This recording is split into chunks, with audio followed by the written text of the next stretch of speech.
What is going on, everybody? I go by Philly Mike, host of the Philly Talk Podcast, and we are live on two channels, the Philly Talk Podcast and Run It Back Philly with my guy DJ Eastwood. How you doing today? Yes, sir. Thank you for having me on. Thank you for setting this thing up, man. Let's do it. Let's talk some birds. I'm back in. I'm drinking the juice. Drinking the juice. It just took one day of training camp, a couple nice workout videos, and everybody's back in. Super Bowl. No, I'm just kidding. No one's going that far. But contention is something we could speak about. So training camp started today. What's your overall thoughts of the Eagles so far? I'm happy with what I hear about Jalen Hurts, what he looked like. One of the main things that I read and that I saw is that he looks poised in the pocket and he looks like he has a smooth, quick release. Obviously, everybody's going to say don't overanalyze training camp, but that's what we're going to do, damn it. We're going to overanalyze the first day of training camp as much as you could possibly overanalyze it. But, yeah, I'm excited for, Jalen Hurts' work. The work that he put in, the work that he claims he puts in, the work that he talks about putting in, man, I'm excited to see what it looks like on the field. Yeah, I agree. I mean, there are people out there that will not buy what Jalen Hurts is selling. They think he absolutely stinks, and I just don't understand that at all. I mean, give the man some time. Yeah, I have never understood it. I've always been what do I see with my eyes? And, what I saw last year, I don't even think I really read what his stats were in his 4 starts until, I don't know, after the season or when somebody started trying to tell me that he stinks. And I'm like, oh, okay, I didn't even realize his numbers were that kind of lackluster. It looked like it was a season that was going like this, and he stepped in and it kind of went like this. And I'm like, I thought it was good. But I guess if you break down the numbers, it wasn't great. But, that team was god-awful. And it's like, if he looked better, if he did more than Carson Wentz did with that bad team in just 4 games, give him a chance, Exactly, and I agree. They're coming at you with a couple fumbles, 6 touchdowns, 4 interceptions, 1-3, even though he got pulled last game. They'll talk about his 52% complete passing completion rate. But I mean, guys like Josh Allen had 50-something in his first year, and look at the step he took. And it really only took Stephon Diggs to go there and him turn it around in year 2 and 3. Jalen Hurts, the eye test, that's exactly what you got to go by. A team that was 100% ready to give up. I mean, the organization fired everybody except for Howie Roseman. I mean, he's never going to go nowhere. And look, I love bashing on Howie Roseman, but with the limited amount of resources, he put together something. I think this was probably one of his best off seasons. Minus besides the Super Bowl run. I mean, we were negative 50 to 60 mil. He gets Anthony Harris on a 1-year deal, Eric Wilson on a 1-year deal for a linebacker. He gets Steven Nelson. He brings in a veteran backup. He signs Kerrigan, which is a guy who can be that Chris Longrow. I mean, is he cheating? Are we really are we abiding by the rules? Because from where we were to where we are now, and even the fact that when he went back to number 12th pick, we all criticized it. But think about it. We got the receiver that we probably would have took at 6, and we got an extra first. So, look, I'm not turning the table on Howie because I got to see how everything unfolds. But, I mean, it sucks because he probably saved his job. Yeah. When he traded back to 12, a lot of people were freaking out. And the thing about my hate for Howie Roseman is I just think I think a lot of people have deep rooted hate for somebody. I just hate some of the things that he does, And I look when he traded back and what he got for it, I was like, this team looks like it's in rebuilding mode. That seems like a genius move to me. You know what I mean? And then he ended up getting maybe the best receiver in the draft anyway.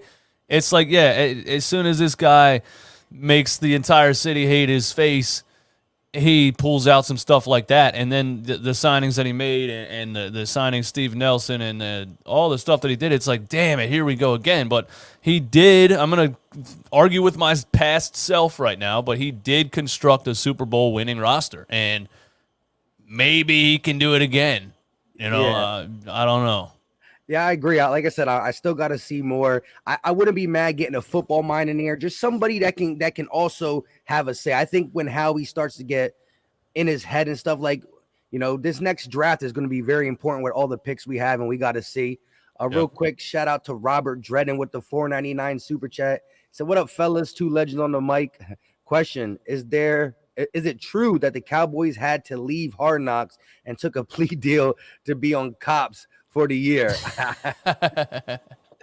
Hey, I wouldn't doubt it. I would not doubt that at all. I mean, the Cowboys, the stinking Cowboys. What happened? What's the Cops joke? Did I miss something? Somebody got arrested? Well, I mean, no, but they always, if you did get arrested, you have a good chance of playing with the Cowboys. Yeah, that's true. That is true, man. Shout out to Reese Scott with the $5 donation. Appreciate you, my guy. And the last one is Mazda Funk Watkins with a 20-piece. I'm excited that DJ is happy now. Shout out to Yo Mike. Let's go. Hey, look, this is one of the hardest people to convince that the Eagles were going to be +5 wins, just +5 wins. So if he's starting to come around, we got the LBs, the 500s.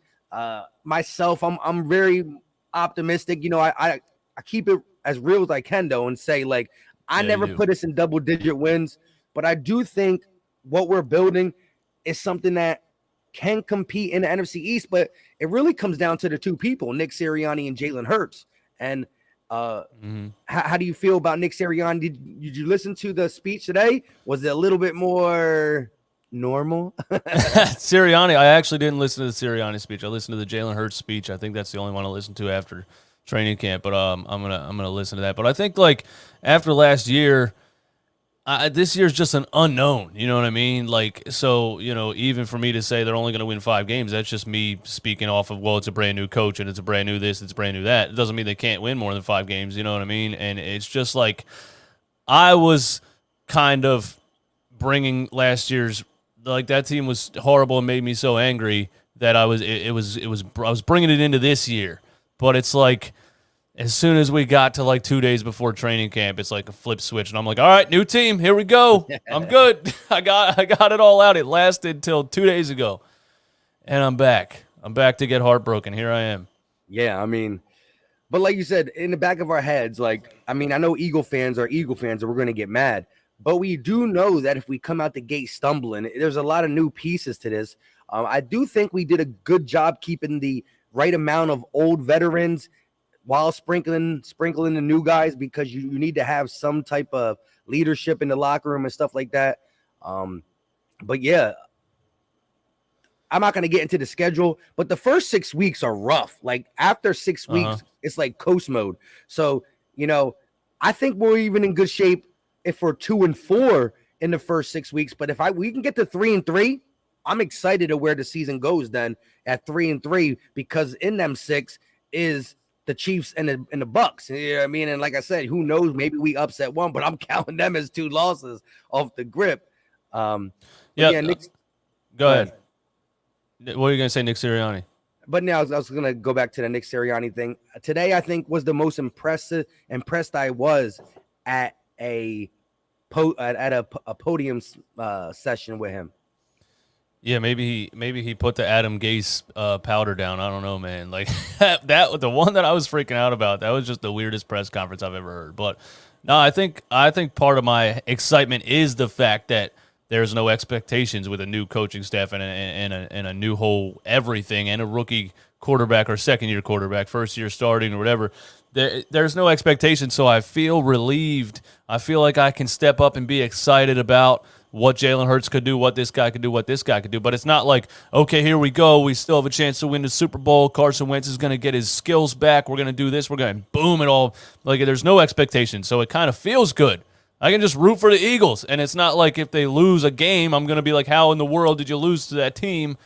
Like you said, it could be 2-4, and we could be like, well, we kind of expected that going through those 6 games. So it's almost a good feeling being not unexpected or not the bar being set relatively low, I guess. Yeah. And so with what you all, read up on and saw today, what is your biggest takeaway from this offense? And like, how do you see it besides Jalen Hurts and and his work ethic and all that. What do you think of the combination of the skilled players and the O-line, and how is that going to help a Jalen Hurts and just go about in 2021?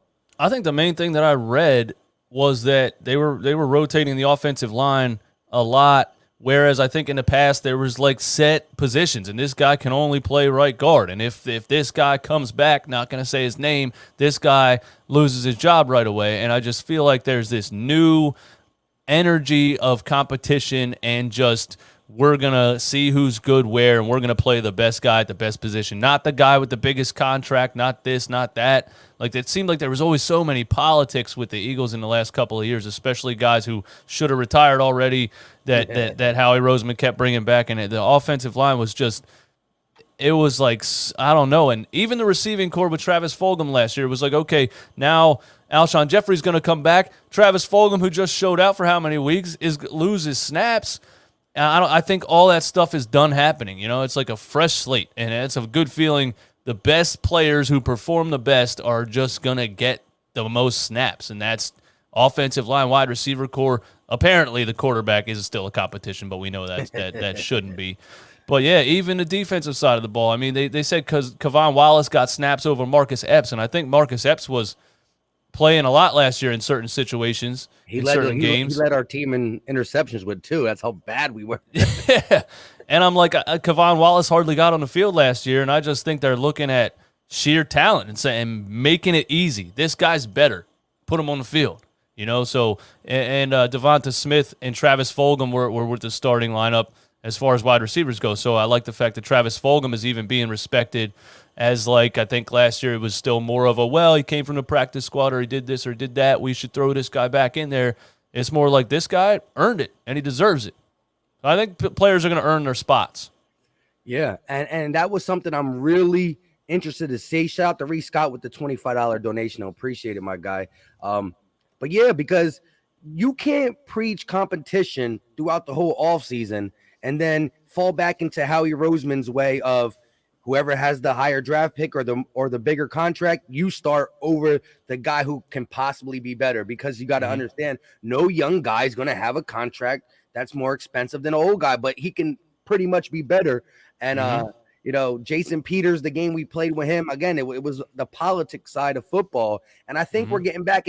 And that's why when we were a lot of people were picking on Nick Sirianni for being like a little, like too much energy, but I just think he just loves the game of football, and sometimes, you know, that is what brings out the best. It might not be the easiest to comprehend from like the politics side and just being like, really, this guy's leading, but sometimes it's just forget all that extra stuff and just go play football, the fundamentals and stuff. And so I really do feel good about this. And like you said, Travis Fulgham did get some snaps. Now Whiteside started, but Reagor was hurt. He had a lower body injury. What is your overall take on J.J. Arcega-Whiteside? Does he have a shot in the world to make this roster? That's another thing that surprised me. Even though Jalen Reagor has lower body tightness, I guess, whatever that means, he looked like he had lower body tightness all season last season. Which is just not the fast guy that we drafted. I don't know, but the fact that Arcega-Whiteside is even there, I'm sitting here like, could Sirianni and this coaching staff actually bring out of J.J. Arcega-Whiteside what he was supposed to be when he was drafted? Like, if, as much as I hated not specifically Doug Peterson, but just the whole combination of everything was so just lackluster. Receiver coach here and there fired, another one brought up who wasn't a receiver, and I hated all of it. And now I'm like, there's this whole new energy, and if J.J. Arcega-Whiteside comes out here, and I think he caught a touchdown pass from Jalen Hurts today in a drill. Yeah, the sad part is he stepped out of bounds and came back in. Whiteside fashion flag on the play. Yeah, I know, exactly right. But yeah, I mean, if J.J. Arcega-Whiteside actually has a decent season, then I will be all in on like, okay, I was blaming it on a whole bunch of different factors. It was all coaching staff if he comes back, and we always talk about the development issues with the Eagles and what receiver have they ever developed. And, you know, we draft these guys up here and they come out and they're just not as good as they were in college. It's the coaching staff.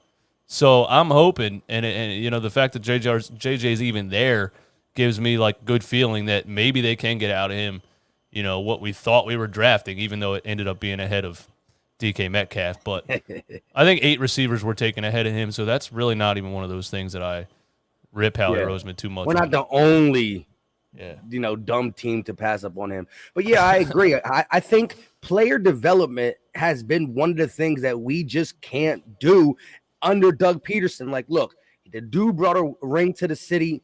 I'm never going to question that little 5-year era. But, the guys who had success on that team were guys who were already in the league. We won with the free agency signings in Chris Long, Patrick Robertson, Alshon Jeffrey, LeGarrette Blount, Jay Ajayi, all these guys. But the Rasul Douglases, the Sidney Jones on the defensive side couldn't develop. The J.J. Arcega-Whitesides, even some of these other receivers, we couldn't develop. And that falls back on the staff in general. Doug always seemed to be a leader of men at the end of the season and stuff, but I didn't think everything was put together. I know you used to always wear the shirts about Frank Wright. You know what I mean? It was true, though, because the team didn't come around until you needed to say one of them little victory speeches and all that. And the X's O's tailed off year by year by year until we just had to fire Doug. It was, and Doug kind of wanted to leave because of how ugly the situation was. But I remember last year you made a specific video on player development back then, and you were high on Jalen Reagor. A lot of us was.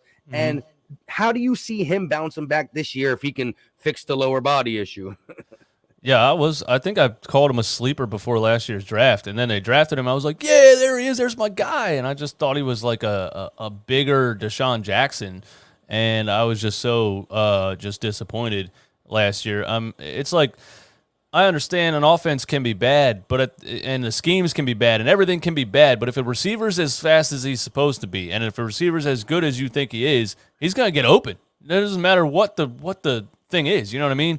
Then you can point some of those things to Carson Wentz not even looking his way and stuff. And as soon as Jalen Hurts came on the field, he dropped the ball over the top to Jalen Reagor, and pretty sure one of his first throws when he came in for Carson Wentz. So it's like, I don't know what to blame, and I'm excited to see, if he can look better than he did last season. But the speed thing is what got me, and the work ethic, and some of those plays.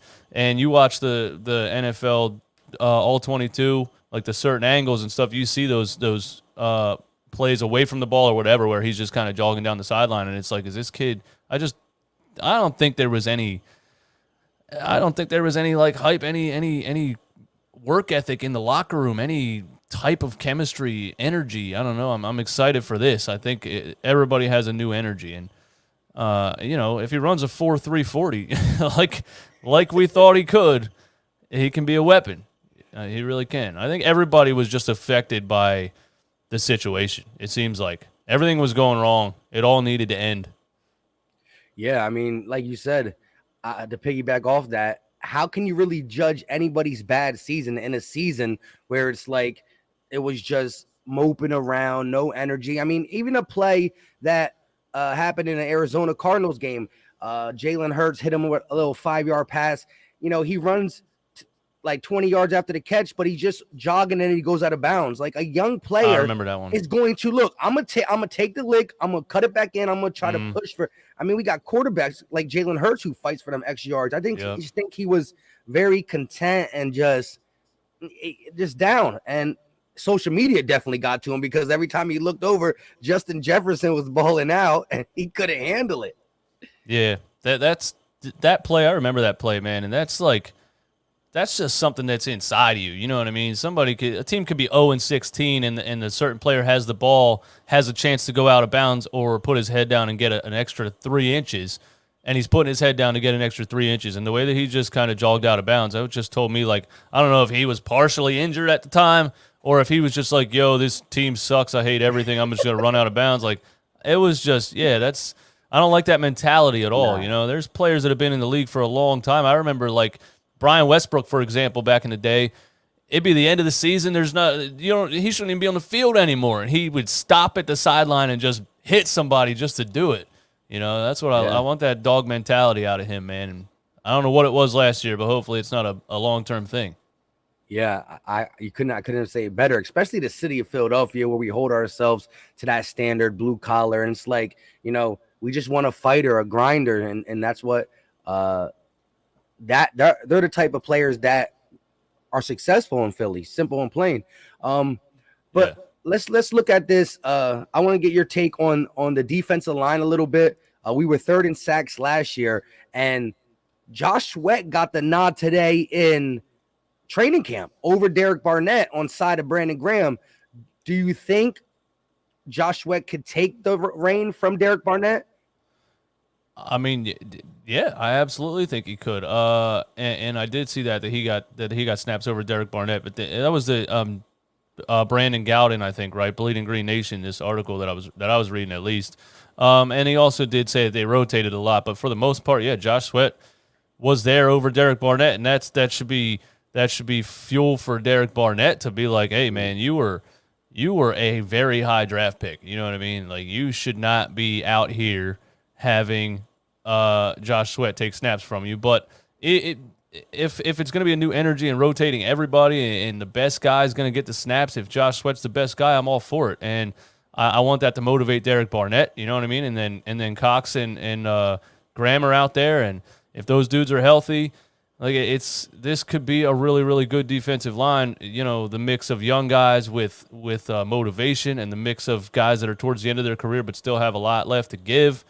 You know, the defensive line was never really a slander that I had for the Eagles. It was always the linebackers in the secondary recently. And then Howie drafts, you know, more defensive linemen, and it's like an overload. And I'm like, that's cool. That felt like what it was to me last year. If we didn't get to the quarterback, we were cooked. And like, I don't think you can play like that. But I'm excited for the offensive line and the defensive line to both be healthy and show us what they got. Josh Sweat had spurts of looking great last year, and he looks like a great young defensive lineman that can get things done. Yeah, and you're talking about a 4th-round pick, 130 overall, and Josh Sweat compared to the 14th overall pick, and they both find themselves in a similar situation, with the fact being they're both playing for another contract. He's on his 4th year, talking about Josh Sweat, and Barnett is on a 5th-year option because of being a 1st-round pick. So, you know, the Eagles will have some money. Maybe we bring them both back, and as you said, the Eagles have this way of going when it comes to the D-line. We want to rotate. You want to keep them ends healthy, because think about it, an offensive line don't rotate. So in the 4th quarter, when they're gassed and these guys played half the snaps, it's going to eat. And a combination of Sweat, Barnett, Kerrigan, and Graham on the outside, you're always going to have a fresh body. That means pretty much you're not paying for a 30-plus-year-old Kerrigan. He's going to come in as like a 20-year-old because he's not forced to play all the snaps he did back in his time. So I'm definitely excited to see that. Now to your linebacking point, I know you hate that, and I do too. Today's game is trying to go away from the linebacker, but if you have a good linebacker to shore up that middle, it changes things. Is there anybody on the team that you have any confidence in to maybe take a jump, because these are young guys? They are young guys, and one of them's a 2nd-year, 4th-round pick, I think, or something like that. TJ Edwards, was he on the field today, or was he on that little injury report, COVID-19 something? Yeah, he was on the field. It was Alex Singleton that was Alex on the Singleton. COVID. Yeah. No, I don't like any of them. I'm sorry. I don't, man. What about Eric Wilson, the guy we signed from the Vikings? Yeah, I watched when we signed him. I watched a lot of his history and read a lot about him and stuff. And I mean, if mediocre is better than what they've been recently, but nobody really stands out to me. I think it's going to have to be more of like the defensive schemes and things like that, trying to hide the fact that we have guys that literally, if you read all of their strengths and weaknesses, that it'll be like they're not good coverage linebackers, and then it's like they're not good at filling the gaps either. And I'm like, okay, so they're not good run stopping linebackers either. I can't. I'll never figure out the linebacker situation. I hope they all prove me wrong, though. I hope the young kids prove me wrong, step up there, hit somebody hard, make the right reads, read the quarterback's eyes. I mean, like, who was the guy last year that we were roasting the whole season that lost the Steelers game? Nathan Gary. Yeah, I mean, it's. You know, he shouldn't have been one-on-one on the dude on the Steelers that was burning him. Yeah, Claypool. I forgot about him too, man. He shouldn't have been there, but it's not that hard to know. Back up, bro. This dude's gonna run right past you. So I hope these young kids can just use common sense and make the right plays and prove me wrong. But the linebacking core is definitely, especially after signing Nelson, the linebacking core is the weakness to me. Oh yeah, it still is. And because of the fact our D line is going to be top 5. I mean, we were 3rd in sacks last year. We only added to it, and you're getting a healthy Fletcher Cox because he was banged up all through the year last year. Mm-hmm. And if you look at our secondary, it's low key. Like our safety tandem is low key top tierish. Like I wouldn't say top 5, but we're probably inching the top 10 outside, maybe 13, 14, because Ronnie McLeod started playing his best football before he got injured. Now, again, and it's another ACL, I believe. We got to really see if he comes back strong. But the combination of Harris and McLeod, I think, is going to pay dividends. They knew each other in college. I think that is as good as we had it in a while. And then you have Slay and Nelson. So now you have a formidable secondary. Yeah. But going back to the linebackers, I think Eric Wilson, I think the way the game's going and the way our defensive line is built, we can really hide guys who can't stop the run as much because of how dominant our defensive line is going to be. Mm-hmm. And again, in Jim Schwartz's system, the Y9, the linebackers have major importance to fill them gaps because of how wide the ends are and stuff. And this defense, you're probably going to have these linebackers being more freely, being able to see ball, get ball. But I do agree it's the weakest link, even though, the way we went last year, I forgot exactly the numbers, but we played a lot of nickel, a lot of dime, and in them situations, you only have 1 or 2 linebackers on the field. The league is trying to change to where you can get that hybrid guy who's half safety, half linebacker who can hit. You know what I mean? Yeah. But especially when you got these teams like the Chiefs and all that coming out in 5 receiver sets, like you really don't want linebackers on the field unless they're running a 4-3, 4-4 linebacker. Yeah, that's what I mean. That's what I mean with the scheme thing, because the Jim Schwartz system didn't really help a lackluster linebacker. It really left him out to dry a lot, right in the middle of the field. Bam, you know what I mean? And all you see is this guy just burning past him, and you're like, oh my god, this linebacker. But really, like, what is the system really doing to help out the situation? And then Jim Schwartz was saying that basically Howie's not giving him good enough players, and then it's this whole.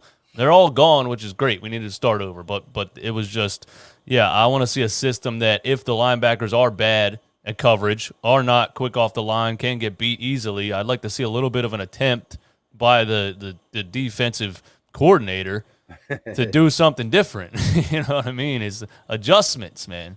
Adjustments. And the defensive line thing, I think 2 years ago when we did lead the league, we were the best rush defense. Or we were up there number 1, number 2. When our defensive line was healthy, there was a lot of rotation going on. You know what I mean? There was really like 6, 7 guys that were in there constantly, and that's what made them great. And so if all these guys are healthy and we have that many guys that are rotating, we can have a very good defensive line again. Facts. Shout out to Birdman951 with the $4.99 super chat. Listen, if you haven't checked him out, check him out. He's an Eagle content creator. He's been around for a minute, but he hasn't been going as hard as he's been the last couple months. Shout out to him, West Coast Birds. Go check him out. And listen, we are live on 2 different pages, the Philly Talk Podcast and Run It Back Philly. Wherever you're watching, hit that like button. It goes a long way. YouTube likes it. Do what YouTube likes. I'm just kidding. But definitely check out each other's too. So if you're new to the Philly Talk Podcast, check it out. And if you haven't checked out Running Back Philly, check it out. But Birdman said, what up, fellas? Great collab. Give me your thoughts on the quarterback room. West Coast Birds in the building.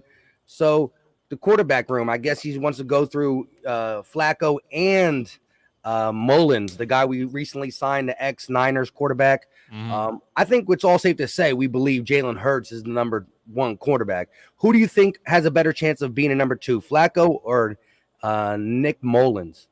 I mean, I think it's going to be Flacco just based off his experience. And what I read about the first training camp today is that Flacco made quick decisions. You know what I mean? And they were basically like, that's not a shock for somebody that's been in the league for that long. So if something would happen to Hurts, even mid-game, goes into concussion protocol, something like that, you as a backup, you want the 14-year vet. That's what I want. You know what I mean? You want the guy that's going to go out there and not bomb the game and not make terrible decisions. You don't want to – if you got to rely on a backup quarterback for several weeks, you're just done. I think that's how it is in the NFL. Like, you're not – unless it's Nick Foles somehow, some way pulled out. Nick. But for the most part, you're riding with number one. If you got to go to number two temporarily, you want it to be a guy that's not going to make any crazy mistakes and is I'm going with a more experienced guy. That's you know what I mean. So Joe Flacco for me, number two.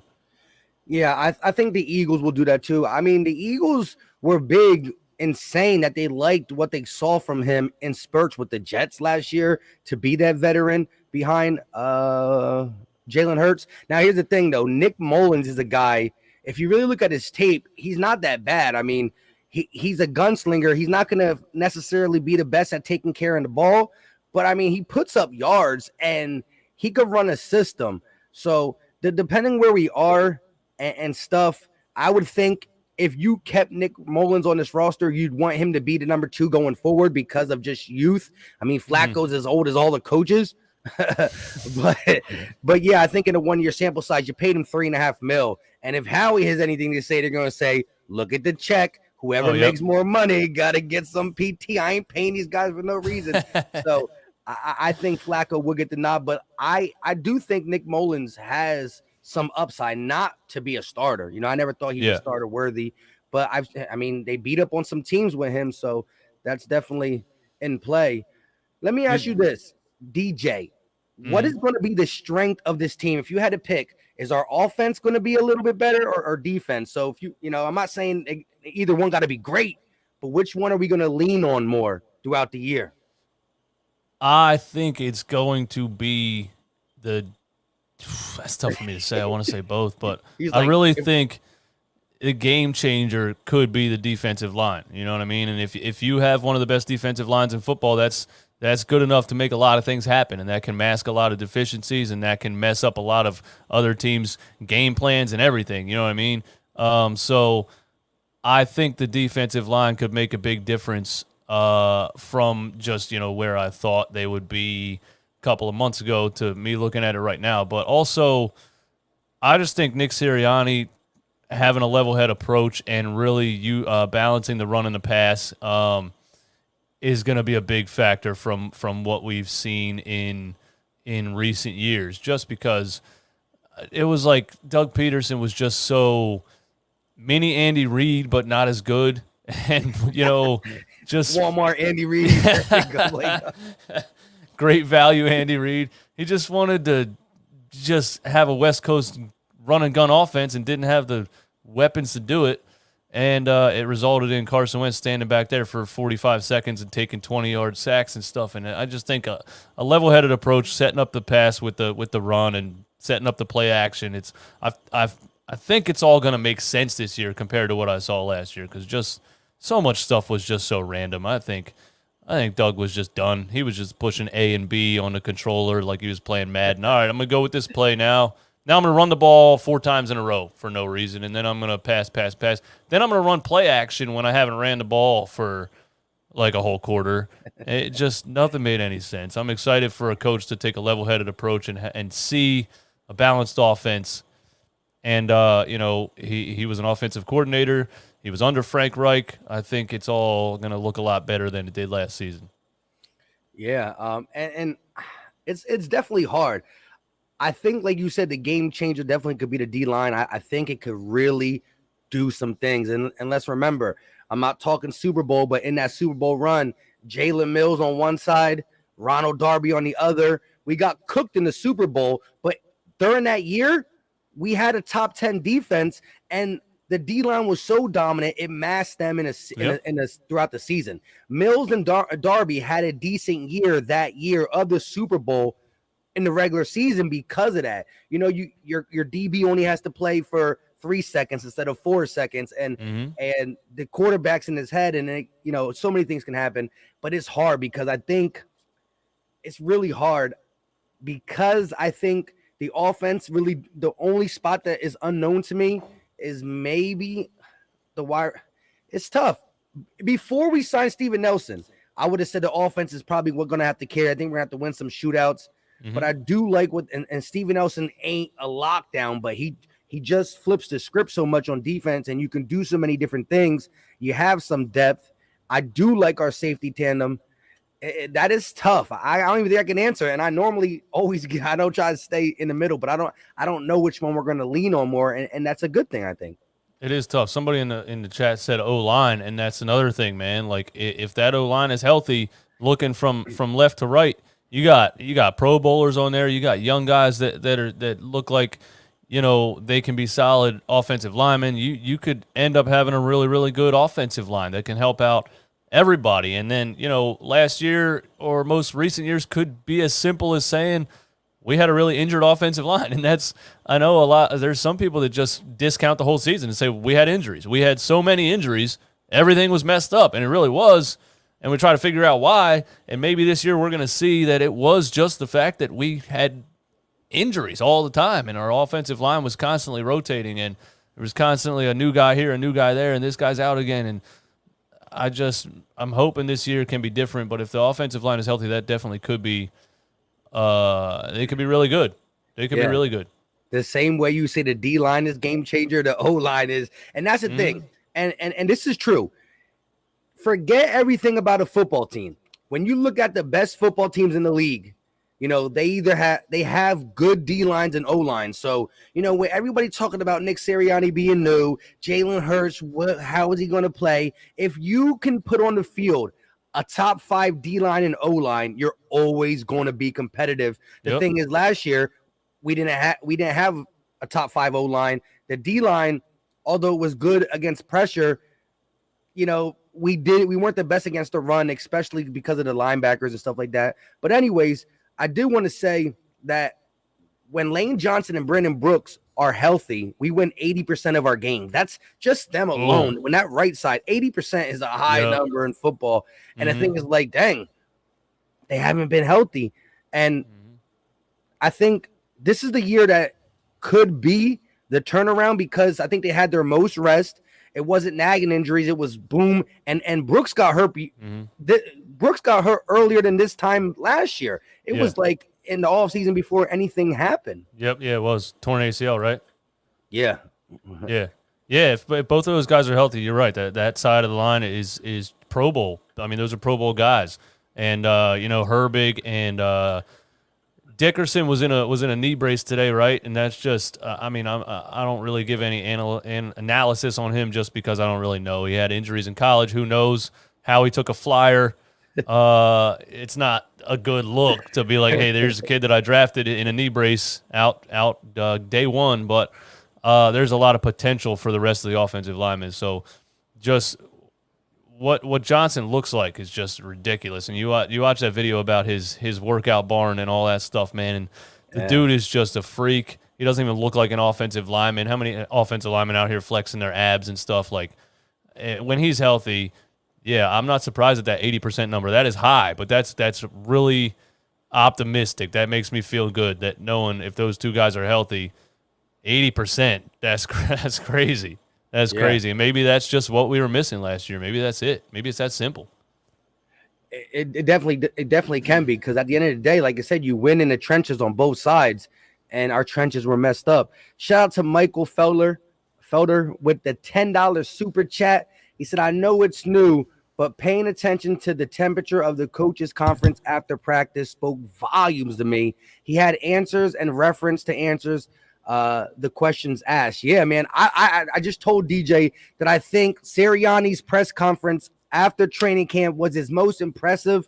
I think whatever you thought about rock, paper, scissors, shoot, about today, Junior, all that stuff went out the window. To me, I loved it. And one of the things I like when he said is he talked about when Frank Wright and him went 1-5 to start a season in Indianapolis, and the whole organization looking at Frank Wright like, what are you going to do? What are you going to do? And he bangs on the table and says, I'm going to double down and do what I believe in and not change up and not get scared. And then they rattled off 9 out of 10 victories. And I think, this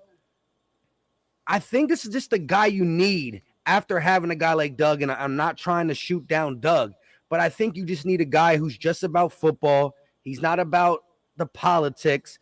And I think Howie, although he was big in the destroying of Doug Peterson, because you heard the article from The Athletic that even in wins and losses, every week they had a meeting of, oh, Doug, you got to do this a little bit more, or do this a little bit more. Yep. As a grown man, when you destroy your franchise quarterback and your Super Bowl winning coach, Howie Roseman did that.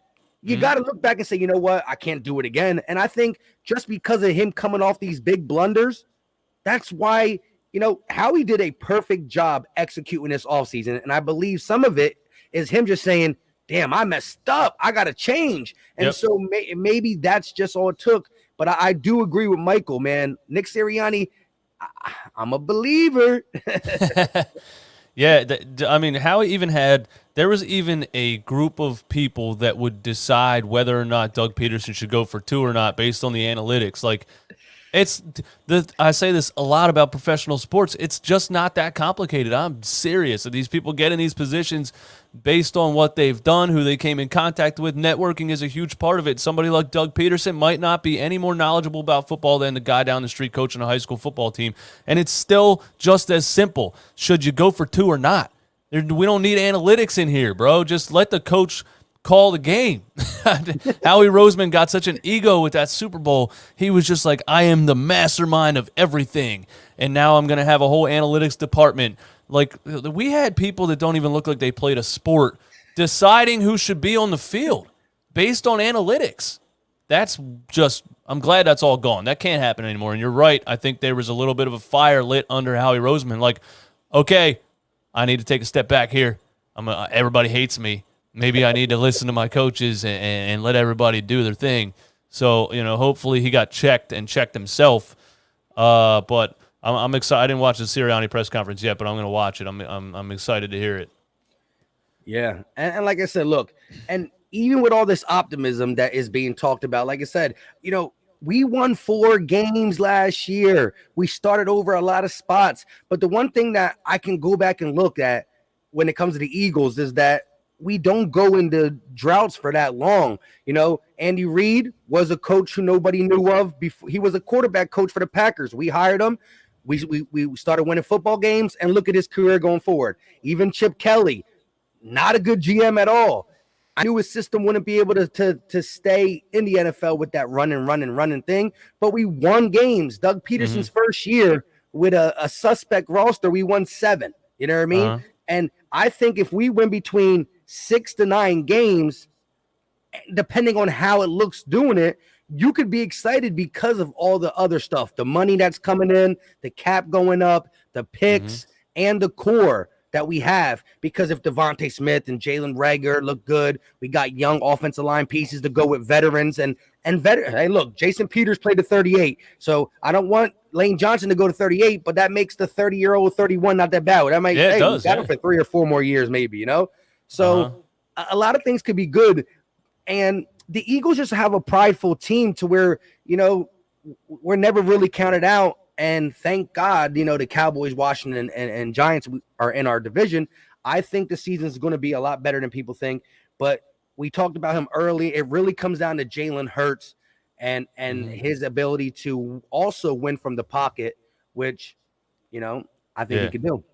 Jalen Hurts' level of confidence is just like astounding to me. I loved it. Watching his press conference today, watching some of his past ones, just the swagger that he has in a press conference, man. I don't know who asked the question about the Deshaun Watson trade. You knew it was going to come. I think it was Howard Eskin. I really do. I think it was. And he cut him off. Did you see that? He was just like, he asked him, like, what about the chatter in the offseason with Deshaun Watson? He was like, what chatter? And he's like, well, there's chatter, with it. And he was like, I'm above all of that. I just control what I can control. He totally cut off the question and went to the next guy. He didn't want to hear it, but he just looks so damn confident, man. And he's sure of himself. Hopefully he can back it up, but he's definitely sure of himself, especially when he talks. I just love the way that he handled the press conference, and he doesn't seem to be rattled by anything. He knows they're going to talk about Deshaun Watson. He knows they're going to talk about nobody named you the starter, maybe this guy, maybe that. He doesn't care about any of that. He's like, I think he has just the right mindset. I'm going to work hard. I'm going to put in the work. And he said it like 3 or 4 times in the press conference. It's all about the work you put. You get out what you put in. I'm not going to worry about what anybody says. I'm going to go put in the work. I put in more work than that guy, I'm going to be better than that guy. Hey, that's true. That's true.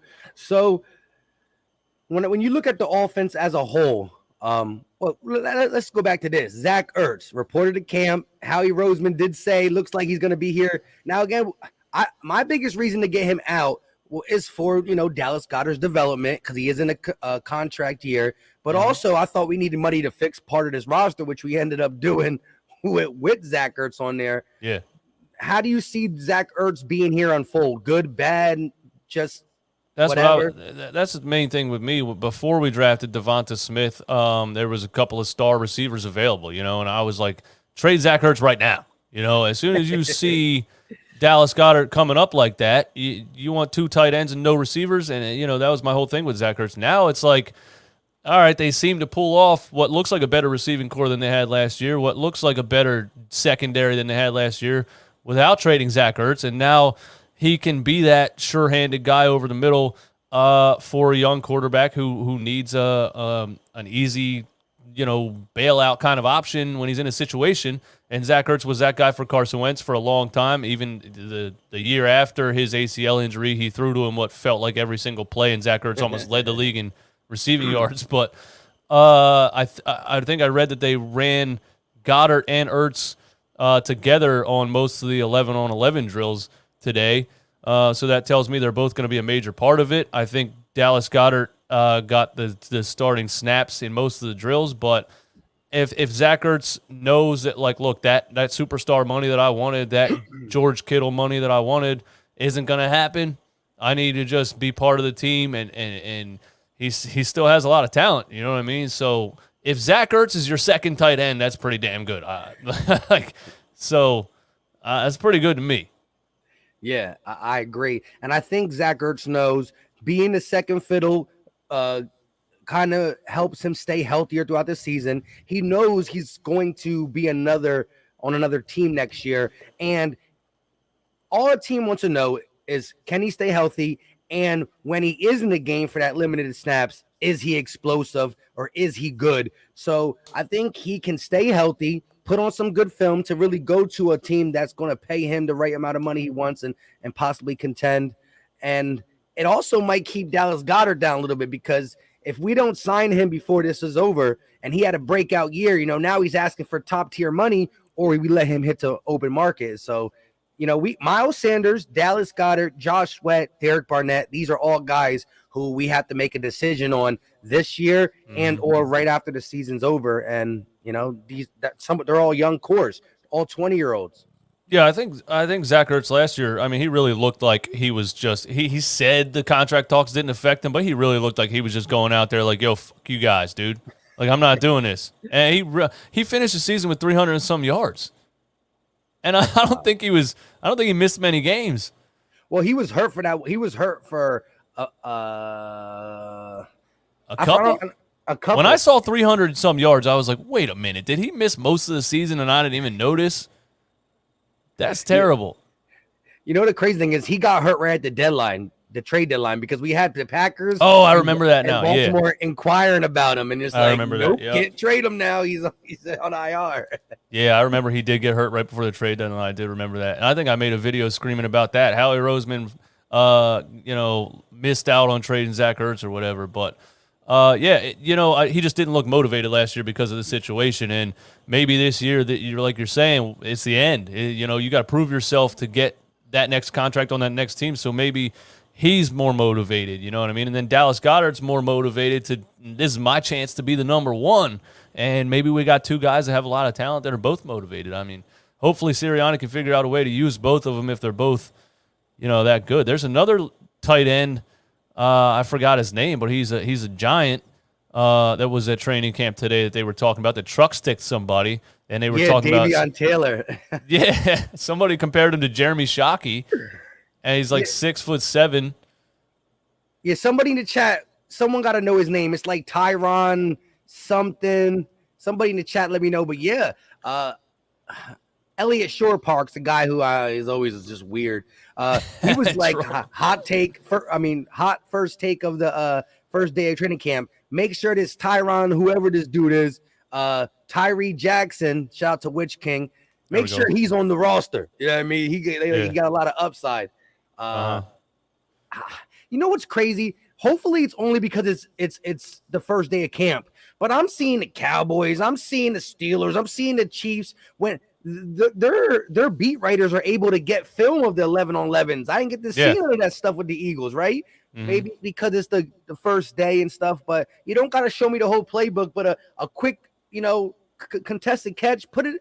Why can't we see it? You know what I mean? I was looking all over today for it, and you see all the Cowboys and the Steelers and the Chiefs beat writers dropping that flavor. So hopefully we can see it because I want to see some football. Yeah, I love training camp season, man. I love when it starts to roll out, and I open up Twitter and I see nothing but this quarterback throwing the ball to this guy, and you get to see all the practice plays and stuff. So I'm excited for that too. And I don't understand why we don't get to see any of it. I don't know what's going on. The one article I read said something about the limited of fans that were there. So there's a limit of how many people can be there.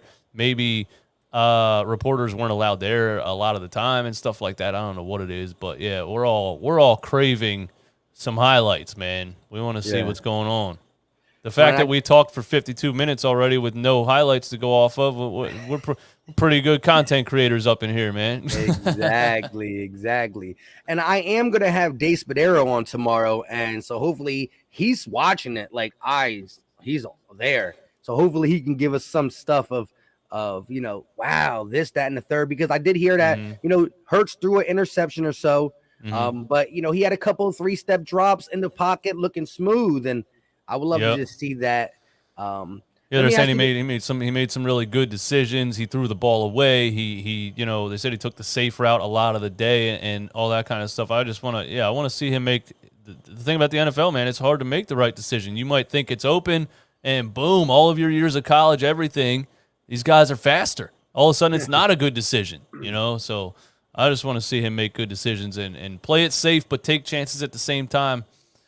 He just seems so confident to me. Go ahead. What were you going to say? No. He last year, another thing is part of the reason his completion percentage was so low is he was like top 6 in the league and deep ball attempts. And that could have been designed. You know what I mean? Like, I think Nick Sirianni coming with this West Coast offense, they're going to see a lot of quick passes to these receivers, get the ball in their hands in space. Nick Sirianni's been speaking about that since he's been here. But let me ask you, other than Devonta Smith, I never know how I'm saying that right or wrong. Who are you looking at to have a decent year at the wide receiver position other than Devonta Smith? I'm looking at Travis Fulgham, like just from a talent standpoint, like what the flashes that he showed number one receiver talent in certain games. He had the 10 catch game. He just had so many insane catches in a time where we were like starving for a receiver to catch a football.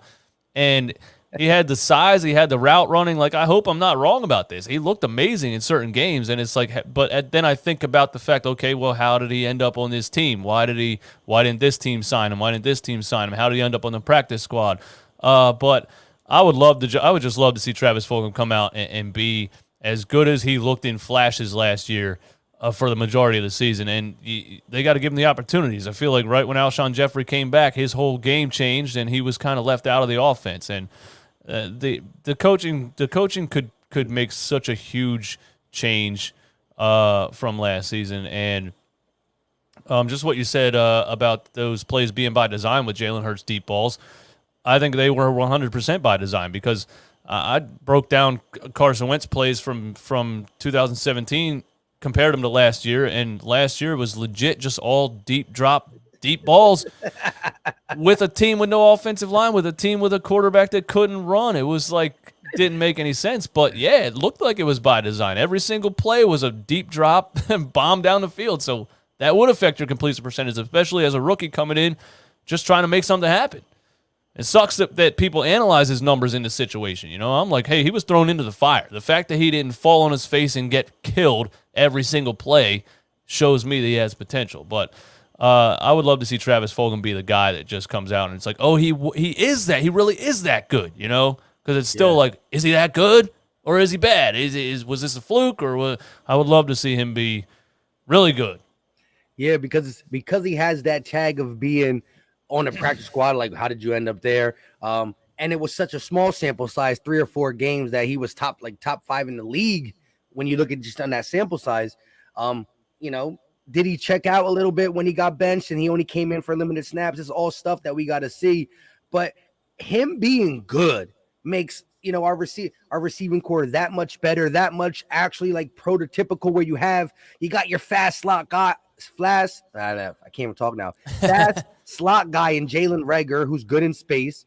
You got Devonta Smith, who can take it the top off. Also, just be a guy who can just separate a technical route runner. And then you got your, you know, physical go up and get it guy. And you have like the 3 amigos that fit exactly the way you needed to. But I'm also curious to see what Quez Watkins is going to do. This is a guy who, you know, once I saw him run the 40 and he was second to Henry Ruggs, I did a video on him, ASAP Rocky. We ended up getting him in a 6th round. And Jalen Hurts, in Jalen Hurts' start at the end of the season, Quez Watkins got his most amount of playing time. They really put John Hightower on the burner and put Quez in.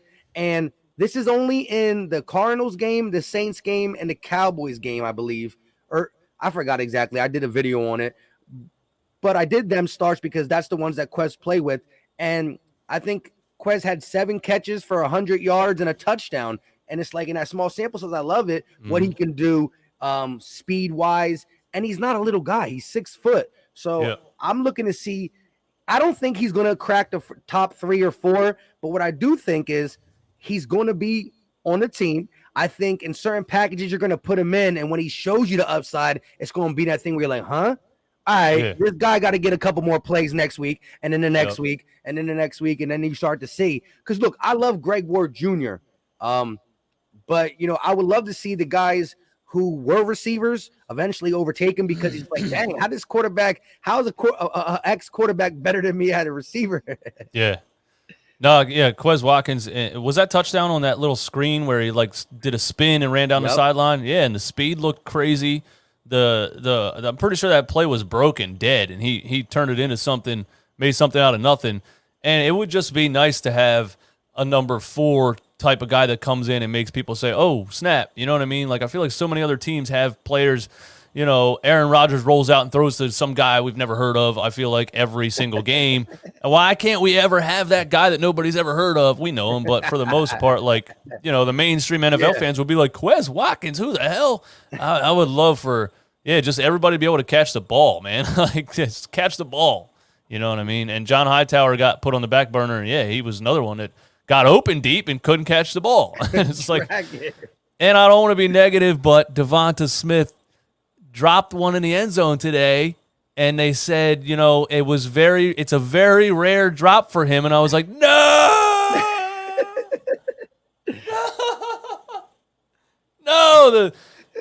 the Philadelphia Eagles already got to him. No, I just, the drops last year and all that stuff, man. Hopefully it's all over. But no, I have no issue. I have no worries about actually Devonta Smith. He looks like an animal. And the clip of him doing a little drill, and he goes up and gets it. I love that he goes up and gets it. They said he attacks the football. He doesn't wait on it. I love that. I think that's what Travis Fulgham did. That's what we were missing when Travis Fulgham came in there. A guy that goes and gets it, like, to sit back and wait on it, and, you know. Oh, man, the receiving coach, the receivers' development and the coaching just seemed like it was so bad last year. I'm excited for something new. But Devonta Smith, Travis Fulgham, man, we could have a pretty good receiving core also. I agree. Shout out to my guy, Philly Fresh in the building. Yo that. Definitely check him out. Great Eagles content creator. I know he's dropping some flavor on day 1 training camp.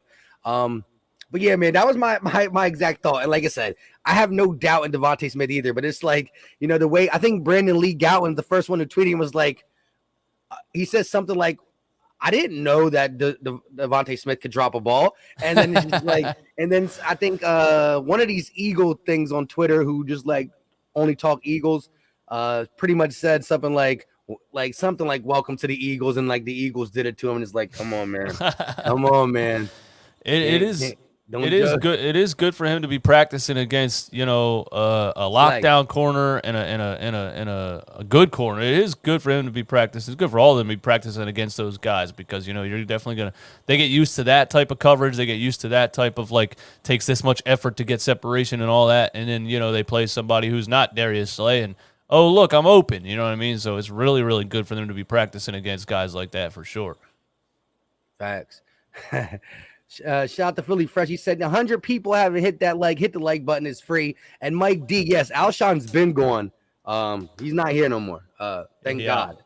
And Chris said Greg Ward is the great value of version of Edelman. I mean, hey, Edelman, he did a lot though. He did a lot. I'll take it, man. I'm usually the thing I love about Greg Ward, man, not the biggest, not the fastest, not the best route runner, nothing.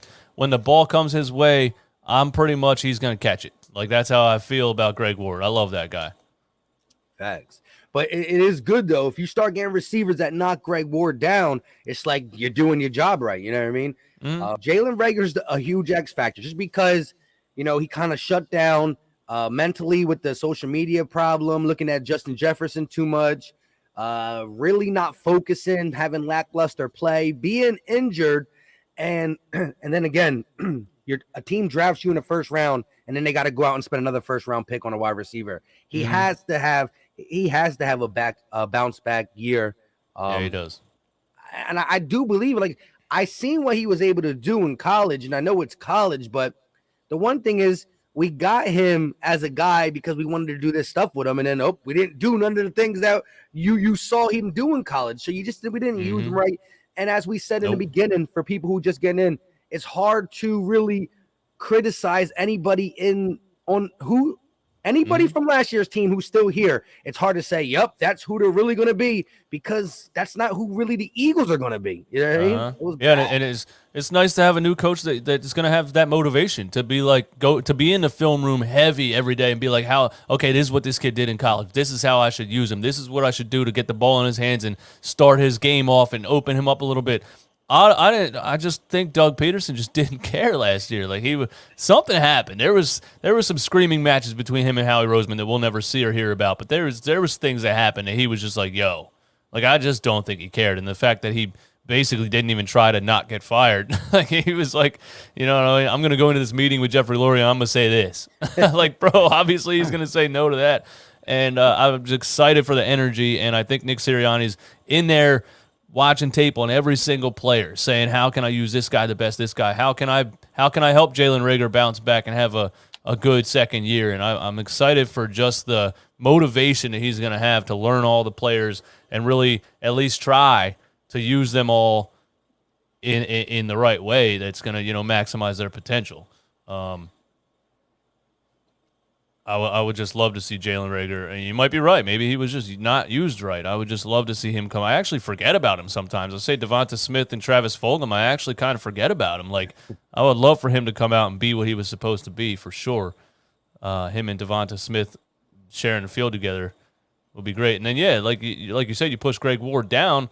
If Greg Ward's your number one guy, he was number one. It felt like he was number one in certain situations last year. Yeah. How good is your receiver core? If Greg Ward can be where he's supposed to be, then you do have a pretty good wide receiver core.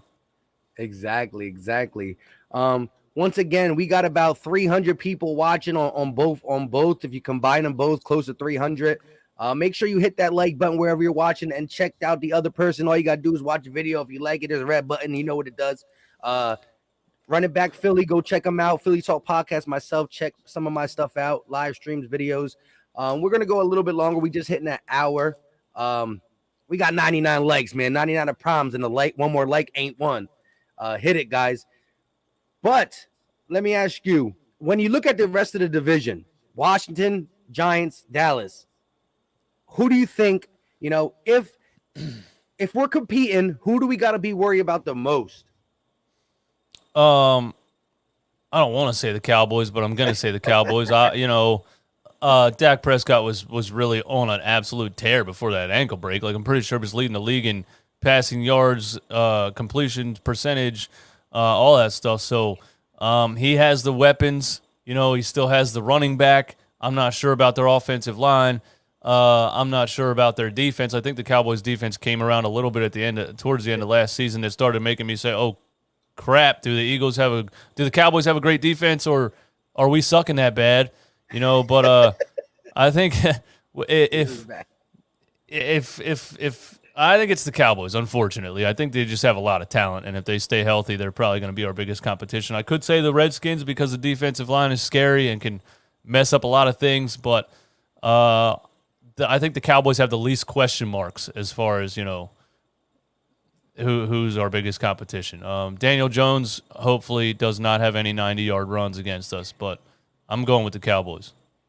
Yeah, I'll definitely have to co-sign there. I hate the Cowboys the most out of the division, but I mean, they have a ways that look. They're paper champs since Dak Prescott's been there, and they went that 13-win season. I mean, they've been paper champs. If you look at the roster, like the names and what they could do, they've been probably the favorite to win the division almost every year. It's just something goes wrong in Dallas. I hope that trend continues. But we got to see, they blamed it on Jason Garrett. Now they got rid of him, but then Dak got hurt. So we're going to have to see. In Washington, like you said, their defense might carry. They got some pieces on offense, but Fitzpatrick is a guy I don't think can do it for 16 or 17 games. You need him to cover you for 5. Cool. And Danny Jones, Danny Pennies, Danny whatever. The dude played 14 games and had 11 touchdowns, 10 interceptions. That is just absolutely horrible. Get him out of here. I don't care what he got. He's trash. So I would agree. I do think everybody in the division is making strides to be better, though. And so I'm tired of this NFC East stuff from other divisions. So we start putting some respect on our names. Yeah, this could be a really good division. And then, if we end up winning it, then it's not the division was trash. That's why they got there, So it'd be nice to see a couple of teams be, competitive. Yeah, and I got to say this, and this is what I was talking about when I said about watching some of these clips. Did you see the CeeDee Lamb catch? Is this in training camp? Yeah. No, I didn't see it. I'm going to tag you in it when we get off of here. My God, CeeDee Lamb. And look, one thing I say is I hate the Cowboys, and I always talk trash and stuff. Shout out Danny Pesos and Danny Food Stamps. Danny Food Stamps. But, yo, I'll forever be mad that Dallas got CeeDee Lamb, and he's a stud. I really do think between this year and next year, he's going to be better than all their receivers. He's going to be their number one. He's a dog. Yeah. I hate him. I hate the Cowboys, but this man caught the onlyest one. He looked like the Michael Jordan logo. It was wild. Well, the one he made last year in the end zone where he backpedaled and kind of did like a backwards dive. It was like, this is not a normal talent. That's why he went that high. That's why we wanted Howie to trade up and trade everything you could. Like, he's not normal. He's an insane wide receiver. Oakland picked Henry Ruggs over it. He was the third one to go off, though. So Jerry Jeudy went before him. And Jerry Judy's good, don't get me wrong. But come on, Broncos and Oakland, y'all screwed up. Why did you let the Cowboys get him, first of all? You wanted receivers. I don't even want to talk about it. It's hard to gauge. Teams always want to gauge, like, this guy looks like he could possibly have, like, game-changing talent. But this guy has, better this, better that, has more experience with this guy, played with whatever, teams. So teams always make that mistake. But when I see a talent like him, I'm picking him every time. Like, yeah. And I'm not surprised that you're telling me he made a ridiculous catch in training camp. And and if Atlanta would have just traded us that pick, they got AJ Terrell with it, I think, too. I'm not even sure who they got, but man, I mean, CeeDee Lamb and Jalen Hurts were teammates. Yep. Mm-hmm. Yep. Disgusting. But I'm excited for the 1-2, the QB wide receiver duo of Jalen Hurts and Devonta Smith too. And one of the articles said that Hurts was really trying to get him the ball. He threw to him 3 times in a row at one point where he dropped one. One of them was an incompletion, and then he threw the touchdown to him. So I think he's trying to build that chemistry right off the bat. And Devonta Smith is just insanely quick, has just such ridiculous. I feel like this kid could have taught the coaching staff last year how to coach wide receivers. That's how naturally good he is, or at least how good he is from his high school days and his college days. Like, his route running is so pinpoint. I'm just so excited to watch that kid burn somebody off the line and catch a touchdown ball. I don't care if we go, 4-13. I'm excited to watch some talent, and hopefully we are, better than everybody's projecting us. At least, CBS thinks we're going to win 3 games. I think we have way too much talent offensively, and now that the secondary's looking better than I thought it was going to look. Yeah, the worst thing is though, like to have a stream this optimistic, right? That's why I preface everything with there's no expectations. Yeah. So then I can't be let down. Yeah, I agree 100%. It's going to be an interesting season just because I don't think we're fully rebuilt because some of the moves we made and we're trying to stay competitive. But there is all new aspects of this team, and so you have to take the good with the bad. You got to really see this is a league that you have to have. It's a quarterback coach tandem league, and our quarterback and coach are brand new. So who's to say Nick Sirianni's the guy and Jalen Hurts is not? Who's to say Jalen Hurts is the guy and Nick Sirianni's not? Or maybe they both are not or both are. This is what we got to see.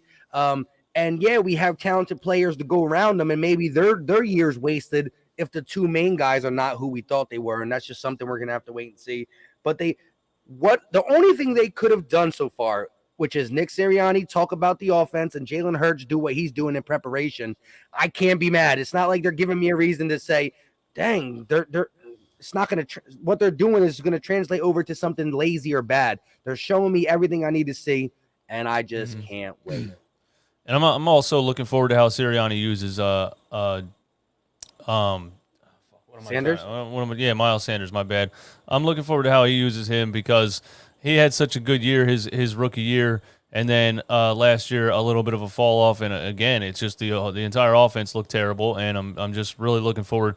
I would love to see him have a 1,000-yard season. I would love to see him, the offense make more sense with his skill set, the screens, the over the middle. I'm really excited for Sanders and to see how they use him and what kind of season he has, and it's hard to gauge. We could be bad with a new everything, or we could be like, hey, we had all these talented guys. There's reporters that are going to act like they know. You know what I mean? That's why people say like, well, they're going to be 12-5, and then if they're right, they're like, I told you they're going to be 12-5. I'm just like, I don't know at all.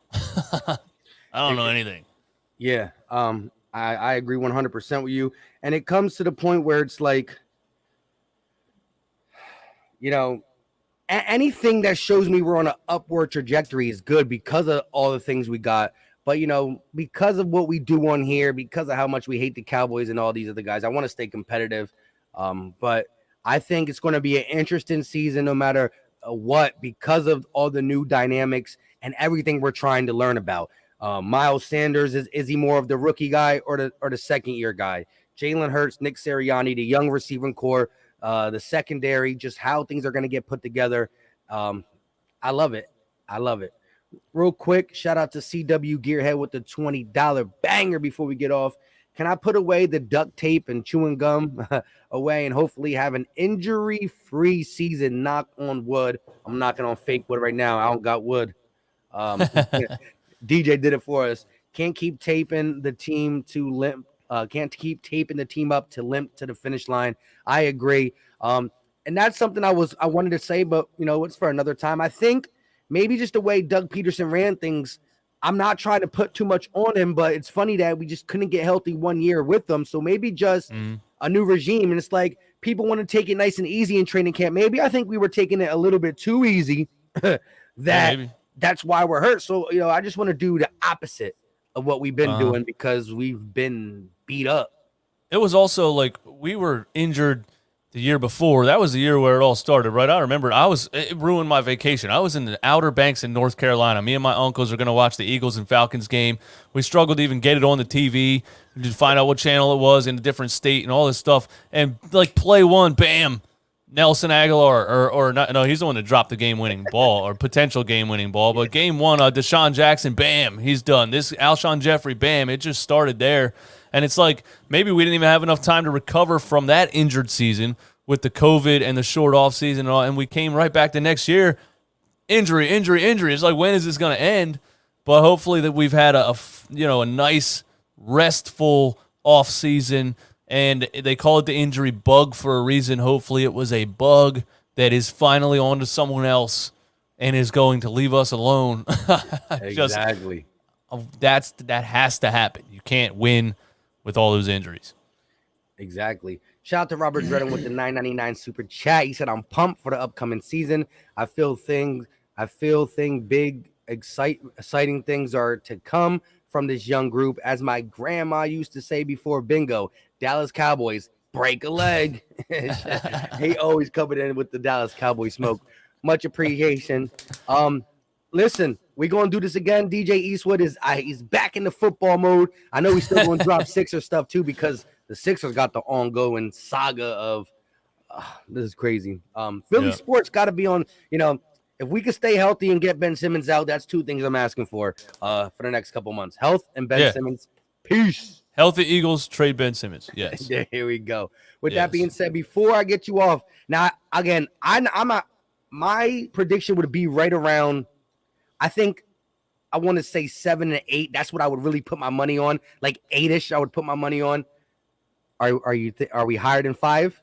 I think that's where I'm going to go right now. I think I'm going to go. It's a 17-game season, right? Yeah. I think I'm going to go 8 and 9. I think Jalen Hurts is going to come out here and really, just do things that a lot of his haters don't think he can do. I've never seen this level of confidence from a quarterback in just the way that he carries himself, and I'm excited for it now. A cornerback signing shouldn't have changed my mind that much, but it it really did. It really did, man. One solid piece could cover up everything, and the coaches, the Sirianni and these guys need to. The defensive coordinator needs to hide the linebacking core, and it's probably the main thing for me. If you can hide the linebacking core and make T.J. Edwards look like he's not as bad as I think he is, we can win 8 games. I'm not going over that though. If they do that, I'll be impressed. But there's a lot of good teams, a lot of talent that we're going to have trouble stopping throughout the season. So I think anybody saying 10, 11, 12. You're pushing it a little bit, but I'll go 8. There we go. We moved them up 3 wins. Let's go. We did it. I was just I've never been more done with the Philadelphia Eagles than last season. I've never been more done. And the fact that Howie Roseman didn't catch anything from it just ended everything for me for a couple months. I always wear Eagles gear and stuff, but I don't even feel like I looked at it. I just grabbed the hat because I wanted to wear a hat. I didn't say I'm going to wear an Eagles hat today. Yeah. I was so done, and it's back. I can't get away from it.